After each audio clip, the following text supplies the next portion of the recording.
आता PCOD lifestyle disease आहे असं म्हटल्यानंतर आहार काय घ्यावा? डॉक्टर मी काय खाऊ? या प्रश्नाचं उत्तर आम्हाला नेहमी द्यावं लागतं.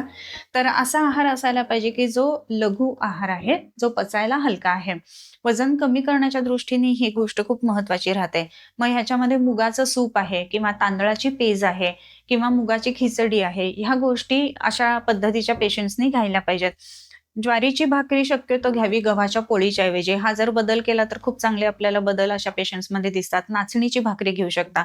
आपण जे भाज्या घेतो ना, त्या सगळ्या वेगवेगळ्या भाज्या निश्चितच आपण त्याच्यामध्ये घेऊ शकतो. शक्यतो फ्लॉवर आणि ब्रोकोली ह्या थोड्याशा अव्हॉइड करायला पाहिजेत. त्याच्याच बरोबरीने जेवण झाल्यानंतर काय हे सुद्धा महत्वाचं आहे. मुखशुद्धी ज्याला म्हणतो.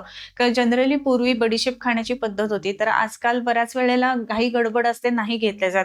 पण आता एक नवीन ट्रेंड येतोय, की ज्याला ऑइल सीड्स आपण म्हणतो. तर त्या गोष्टी पण खूप चांगल्या आहेत. जसं की पंपकिन सीड्स आहेत किंवा त्याच्या बरोबरीनं चिया सीड्स असतात किंवा त्याच्याबरोबर बडीशेप आणि त्याच्यात अजून एक महत्त्वाची गोष्ट म्हणजे बाळंतशेप, जी पूर्वी डिलिव्हरीनंतर दिली जायची म्हणून त्याला बाळंतशेप म्हटलं जातं.